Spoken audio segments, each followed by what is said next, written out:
after ICE agent Jonathan Ross shot and killed 37-year-old Minneapolis mother of three Renee Good on January 7th.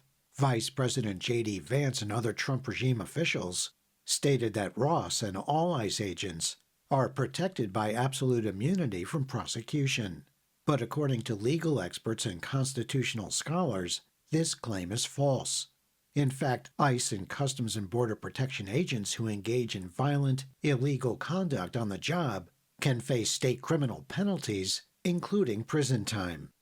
While the Department of Homeland Security has said there will be no investigation into Renee Good's death and have blocked the sharing of evidence with Minnesota prosecutors, Hennepin County Attorney Mary Moriarty is considering filing state charges against ICE agent Ross.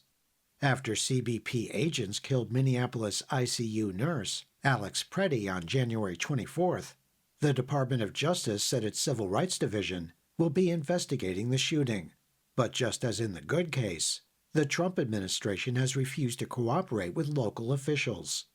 In late January, a new national coalition of locally elected prosecutors announced the formation of a new group called Fight Against Federal Overreach, an initiative to hold federal officials accountable when they break state laws, especially in states around the country where ICE and CBP agents are being deployed.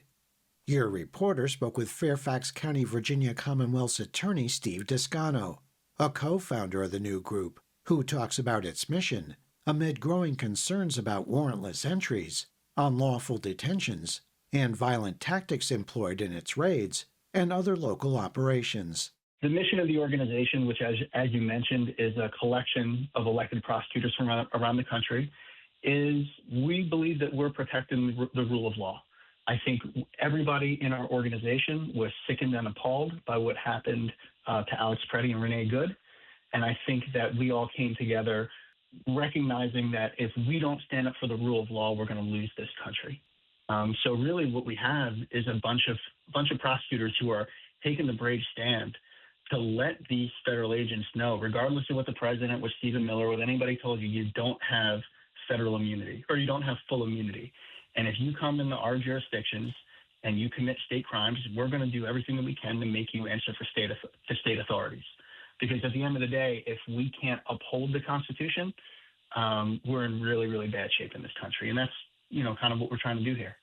Attorney Descano, what are some examples or scenarios of instances where a federal officer, official, or a federal agent, like someone from ICE or CBP, what's an example of something that you believe would be appropriate as a state prosecutor to get involved in and prosecute? Well, to be quite honest with you, I think you look at it through the lens of how you would evaluate a case involving a local officer. We are talking about any violation of somebody's constitutional rights. We are talking about when there is violence inflicted on individuals unreasonably from law enforcement. I mean, let's call it what it is. We're seeing these videos at Minneapolis. We're seeing them from other places with these agents beating people on the street, shooting and killing people on the street, essentially abducting people. It's complete lawlessness. It's chaos out there. I know my experience when I brought charges against federal officers in state court was very, very similar to the Renee Good incident. Somebody trying to drive away and an officer shooting at a moving car. So these are the things that we're worried about. At the end of the day, Scott, what I believe we are seeing chaos on the streets that is being fueled by the upper reaches of our government telling these guys, you don't have anything to worry about. You'll get away with it. Well, we're here to tell you you're not going to get away with it. If you screw around in the state, you're going to have to answer to state authorities. And I want them to know that there's no federal pardon power that's going to get these guys out from that jam. It's a tricky road to hoe, but it can be walked, and that's what we're committed to doing. Just from the point of view of a local prosecutor like yourself, what are your concerns going into the 2026 election? There's a lot of people out there who are thinking Donald Trump will do everything possible. He'll cross all kinds of lines to prevent Congress from falling into the hands of Democrats, who he fears will invoke an impeachment resolution against him. We've seen him do it before in 2021, January 6th at the Capitol with the insurrection, the violent mob that attacked the Capitol to prevent the peaceful transfer of power when Donald Trump lost that election. What are you worried about in 2026? Not that many months from now. It's not that many months from now. And I'll tell you, I was thinking about this earlier today. I'm worried about them trying to take control. I saw Trump mention nationalizing elections, which is a clear violation of the 10th Amendment of the Constitution. I think they're trying to weaken our institutions. And I think the thing that really keeps me up at night is election day. I worry about armed federal agents at polling places under the pretext of immigration or this or that, scaring people away from coming out to exercise the franchise, scaring people who are more likely to be Democratic voters away because of their skin color or the way they speak or where they're from. I really do think all of this is intertwined.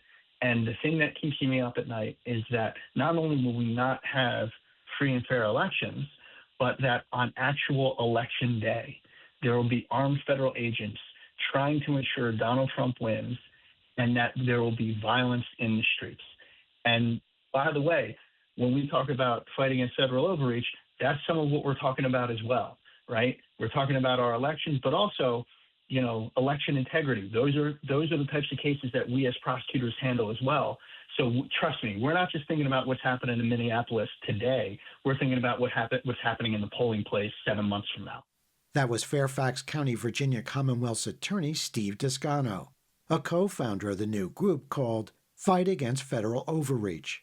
Learn more about the group and participating local prosecutors by visiting our Between the Lines website at btlonline.org.